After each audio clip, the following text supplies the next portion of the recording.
Okay, it's the end of the session. This is Schmidt's Roadmap to Success. Schmidt is inside because this is a hot day. So basically, we started off, actually, before I start off anything else, I had a request. Remember, anytime you're giving your dog a treat, the treat should go into their mouth first, then they should hear the command word. If you're using a pet, say I tell the dog to sit, it sits, I would start petting it, then I would say sit after I start petting it. So you're either going to give the reinforcer in terms of the pet or the treat first, then say the command word just a half a second after. And also remember the pronunciation matters. A lot of dogs, we say sit, and the dog sits, we go, sit. Well, that's a completely different command. You can say it either way. There's nothing wrong with either way. Just make sure you're consistent however you say it. I prefer conversational tone because that's what we do most of the time. Okay, so we started off by talking about exercise. I think that Schmidt is probably under-exercised and underslept. A Corgi-sized dog needs to be sleeping about 12 to 14 or 15 hours a day. Normally that occurs, but now we're in coronavirus time when people are working from home and we're at home a lot more than we normally are. So in Schmidt's case, I think he goes on duty when he's around the humans. Well, now the humans are around all the time, so he's always on duty. And so he's not sleeping as much, and just like humans, he gets probably a little cranky. So I recommended that the guardians start factoring in 1 or 2 naps a day. Go into your the room upstairs, get a bully bite from our friends at the Green Spot, and go in there, give it to him, let him go in there and hang out, close the door. He kind of does his thing, he chews it, and then there's nobody there to play with. So I'm bored and I'm a little bit tired, and so I sit down and lay down and I take a nap. Make sure you put the dog bed in the bedroom, and then basically. So now he has some time to practice and reset his batteries. That's going to help him feel better. And remember, if he is acting cranky, I want you to think, how long has it been since he slept and how long has it been since he's been exercised? It's probably one or both of those. And so they seem on opposite ends, but they're not. So, so if we could factor in, let's start off with 1 1-hour nap during the day. And then we might have to do 2 1-hour naps, especially if it's a very busy day. We're going to have a bunch of kids over for the pool. Well, I guess Corona, you probably do that. But make sure, remember, you can exercise your dog and set it up for success. So, and let's talk about exercise. So a lot of us, we exclusively exercise our dog through the walk. And that's a great way to exercise as long as you do it the right way. Most people don't realize when a dog walks, they burn more energy on a walk by sniffing than they do from the locomotion of walking. So you want to let your dog sniff as much as possible. A lot of us, we walk in a circuit. And so anything that slows us down from getting back to our front door of our house, we look at as a negative. Instead, what I'd like you to do is just give yourself a time. Okay, I have 20 minutes for the walk. I'm going to walk this direction down the street for 10 minutes. When my timer goes off, I'm going to cross the street so we have fresh sniffs on the way back. And that should be about 10 minutes as well. So now I've achieved a 20-minute walk, but I don't care if I only go 3 houses because my goal is not completing a circuit. My goal is just duration. And I've had a lot of clients that tell me it's a lot more relaxing for them to walk their dog that way than trying to race and get them around. So let them sniff as much as possible as long as it's safe to do so. Other forms of exercise, we talked about the Doggy Stairmaster. We talked about scent games. We talked about playing fetch if you can get them to do that. We also talked about feeding out of a snuffle mat and an Omega Paw treat ball. The guardians have a snuffle mat, but they don't use it for feeding. So I'd like you to feed them out of that. Also, when you put the food down. So if this right here, see it, so I guess way back here. Why can't I see it? Oh, it's a white thing over there. I thought that was my rest. All right, so let's say that right here, where the white thing is where the dog's bowl is. So I put the bowl down, and this is the dog's head, it goes for it, and so I put my hand on top of the bowl, and he can't get to it. I wait for him to back away. When he does, I lift my hand up, that causes him to go for it, I put my hand back down. Wait for him to back away, and eventually he backs away, and you lift your hand up, he stays there, and you lift your hand a little further, a little further. Don't push it too far the first couple times. Then tap the bowl and invite him over. When he comes over and takes his first bite of food, say meatball, sausage, whatever the word is, sushi. For the first 4 months, every time he takes the first bite of food, he one time hears sushi or whatever the word is. After a while, that becomes a command word for him to eat. All right, and having him practice self-restraint and self-control, just because there's food down doesn't mean I can eat it, is a wonderful way for him to practice self-restraint, which will help him in other categories as well, other situations. So make sure that humans are eating before him. Whoever's feeding him should eat something first, and then the rest of the dog can eat after that. All you have to do is eat 5 bites of something. You don't have to eat an actual meal. You might want to get an Omega Paw treat ball. I know you have the square one, but if you have a different shapes and sizes, it's different problem solving, and they have different puzzles and games. Those are, for dogs like Corgis, those are really good to get. So you might want to go to Amazon and order a bunch of those. Treat dispensing toys or puzzle games is what they're called. Also order those X mats, and you can put those on the couch, and that'll help keep him off the couch. We're going to talk about rules here in a second. Well, we'll talk about it now. So most dogs don't have any rules, and the way that dogs learn is they probe, waiting for somebody to say that that's too far, that's the limit, and then they come back and circle around a different area, and then a different area again. And after a while, if you're consistent, and every time I get to this edge, they say no, so I understand that right here, the bottom of the screen, is a boundary that I'm not allowed to cross. But we're inconsistent. So remember, consistency is super, super important. So let me see. So the first rule we suggest is no furniture. The guardian's already here doing that, so the X mats will help finish that up. And for the bed, he's allowed in the bed with an invitation. He can't go in the bed on his own. And I would tell him where you want him on the bed. Sounds like he's on the foot of the bed.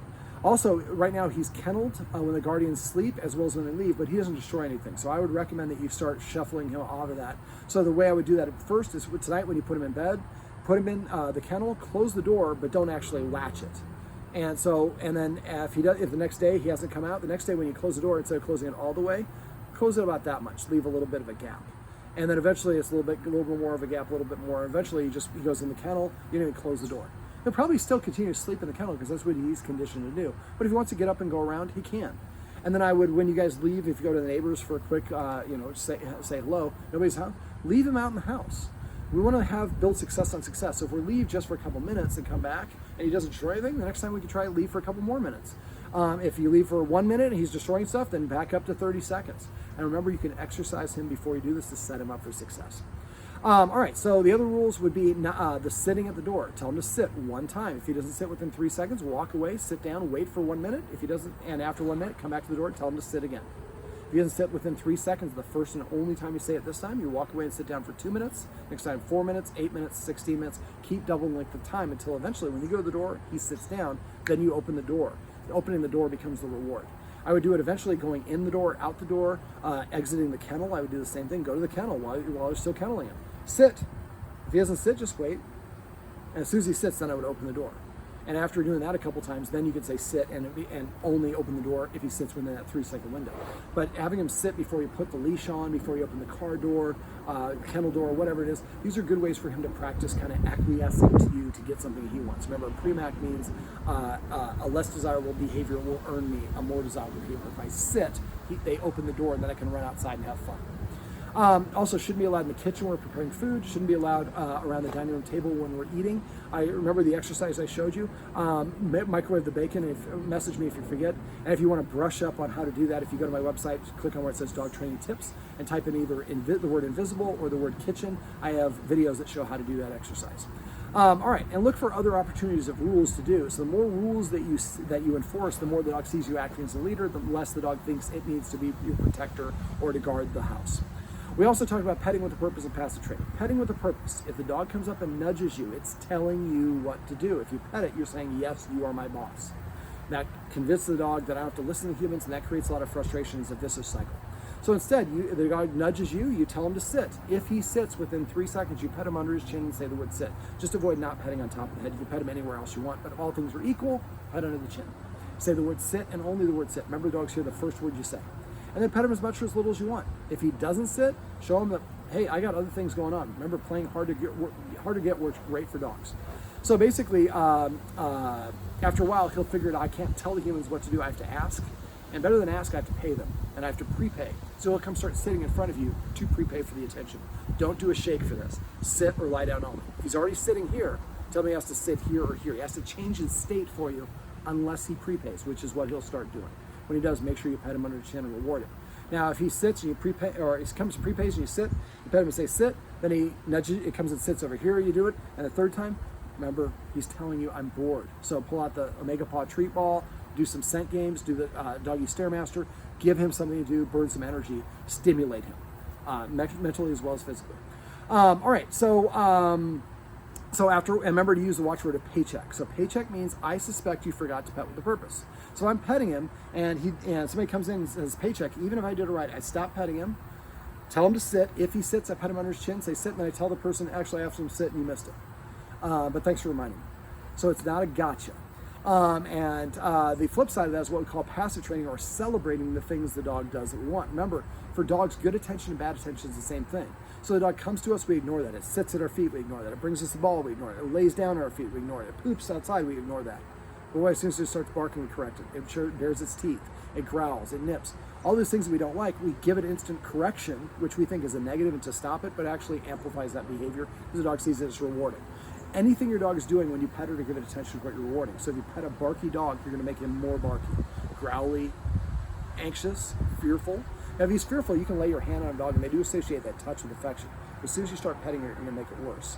Now, the guardians here have not could do a better job, let's put it that way, of reading the dog's body language. It's hardly unique. Everybody has the same issue. So one of the things I'd like you to do is kind of, when your dog is nice and relaxed and Schmidt's just kind of chilling, look at his ears. Are they here? Are they here? Are they back? How high is he carrying his head? Is his body look stiff or kind of loose and relaxed? Has he got a wiggle? Is he breathing heavy or is he holding his breath? So the idea is he shouldn't be breathing heavy or holding his breath. You want to find the neutral body mechanic. Once you know what that is, then you start seeing his ears do something different. His breathing is different. His body posture is different. Then you know, okay, he's uncomfortable. Now, a lot of us confuse a baring of the teeth or a growl or a nip as aggression. All three of these are ways of saying, I don't like this or I disagree with what is going on. Now, lack of rules can contribute to this, which is why we talked about that earlier. But if you reach to pet your dog and it bares his teeth, it's saying, I would prefer you don't pet me. Now, if somebody comes to, let's say some guy comes up and starts giving me a shoulder rub, and I say, man, I don't want that. Well, he would listen to me and back away. He doesn't think, well, I used to be a massage therapist, whether David wants it or not, I'm going to give him a shoulder. I'm going to resent that.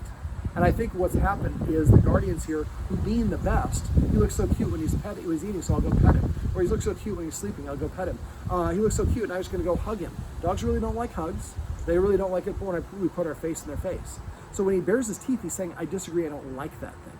Now, if you do want him to like those things, we can certainly work on that, but we have to first teach him and create a situation where he enjoys that particular activity. And so, and I'm happy to help you if you want to work on that. But if for the short term, if he does give you bares the teeth or growls, he's saying, I don't agree with what's going on. Now, when dogs are eating, we shouldn't mess with them unless we've conditioned them to be okay with that. And there's a specific way to do that. So again, if you want to do that, let me know. When they're asleep, we don't want to go wake them up every time because they look cute. I guarantee you, if somebody goes and wakes you up every time you go to sleep and they say, I just had to pet you because you look cute, after a while, you don't find it so cute. And I'm pretty sure he's already underslept, so he finally does get some sleep and people wake him up. That's almost a double whammy. So when he's asleep, we should not pet him, and we should also give him a place. If he wants to go to the dog bed, he's kind of safe. A lot of times kids, and the kids here seem very, very well behaved, but a lot of times the kids want to play with the dog says, I don't want to play with you, and the kids don't listen. And eventually the dog starts baring his teeth and running away, and the kids don't listen. Eventually the dog nips, and the dog's the bad guy. When really the kids weren't listening to the dog because we just don't think about it, but we're playing with you. I'm tired, I don't want to play, I want to take a nap. That's okay. So we have to always want to make sure that we understand that, because if you correct or punish a dog for growling, it'll stop growling, it'll just go straight to a bite, and that's dangerous. All right, let me see. We also talked about celebrating the things that I guess I got interrupted about, or I interrupted myself for celebrate. Celebrate is rewarding the dog for things we like. Remember, I just talked about the dog barks, jumps up, bares his teeth, all the rest of the stuff. We correct or punish it. So good attention, bad attention is the same thing. So we're conditioning the dog to do those things to get our attention. What we do instead is celebrate the things the dog does when it does it on its own. So every time Schmidt comes to you, pet him and say, come. Every time, I almost say Schmidt. Every time he sits, pet him and say sit. Every time he lays down, pet him and say crash or chill or whatever your word is. When he takes his first bite of food for 4 months, say sushi or whatever it is. When you put the leash on him, say dress up or uniform or whatever it is. So we want to assign these command words I guess the leash is a little bit different, but all the rest of these things, we wait for the dog to organically offer the behavior that we want, and then we reward them for doing that. So that motivates them to want to do that more often to get that reward. And so after a while, the dog would, just sit naturally to ask for attention. It'll lay down to ask for attention. And that's much more desirable than nudging us. And when the dog is sitting and prepaying, that shows a mindset shift to a follower as opposed to leader, which tells you what to do. So the watchword I use for that is celebrate. So if somebody says celebrate, I turn to look at the dog and start petting as fast as I can. Then I look and see what the dog's doing. Oh, he's sitting, so I pet him and say the word sit. Remember, they hear the first word you say. If he's standing there, I assume he came to me and I missed it. And I pet him and say come. So the more you pet your dog for the desired behaviors, the more your dog will offer those behaviors to please you. And dogs want to please us. This is a wonderful way to communicate to the dogs the things that we like it doing, because that's what gets our attention. After a while, every time we say sit, the dog's happy to sit because that means I'm going to get a treat. All right, we also talked about the escalating consequences. You took notes on those. If you forgot what those are, let me know. The video above talks about how to keep the dog away from or move away from the door when there's a doorbell. Now remember, when you do this, follow those steps. The first day is just having everybody in the family come over there, like 10 or 20 treats, having them go sit there on the spot, we click and follow that step. Second day, we're doing the next step where we're ring the doorbell. So that he goes over there, and as second he's about to lick up the treat, the person needs to ring the doorbell outside. So it's rung just as the treat's entering his mouth. If he runs the door, nobody goes to the door, nobody comes in. So I'd probably have the inside door closed for the front door when you're doing that. Talk to somebody on earbuds or a cell phone or something like that. So again, I would do that maybe 10 treats. Wait, when he runs the door, he's barking, just sit there in the office, wait for him to settle down. When he settles down, drop another treat, and then come up with a word or signal. So you're not always saying now, now, now. And after a while, now means I'm going to run to the door. So maybe you say color. Every time I say a color, ring the doorbell. Next time, every time I say a state or dad's name or whatever it is. So everybody the second day should do that. Maybe about 5 or 10 treats with somebody else outside ringing the doorbell. And nobody's coming inside, and we can set them up for success by giving them some exercise for that. Only the third day will we actually start the process of walking to the door like I showed you in the video. And remember, for any of these steps, if he stops performing and doing the way you want, always back up a half step. Practice that one a couple more times till you have a couple of successes in a row, only then move to the next step. And the short term, I would probably put a little note on over the doorbell.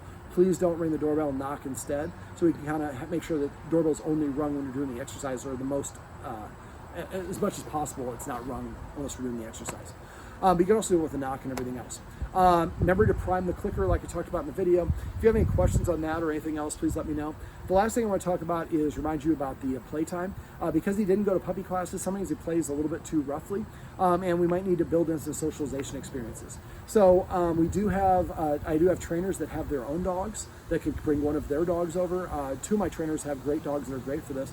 I have a dog who's great at correcting. She's not necessarily great at playing, but she doesn't take it too far when she corrects. But we might, if you're interested, we could have one of our trainers come by either with their dog, or have you invite one of your neighbor's dogs and let them play, and that our trainer can show you when to interrupt, show you how to read the body language, give you the cues to look for, and then maybe towards the end of the session, you're kind of doing the interruptions yourself.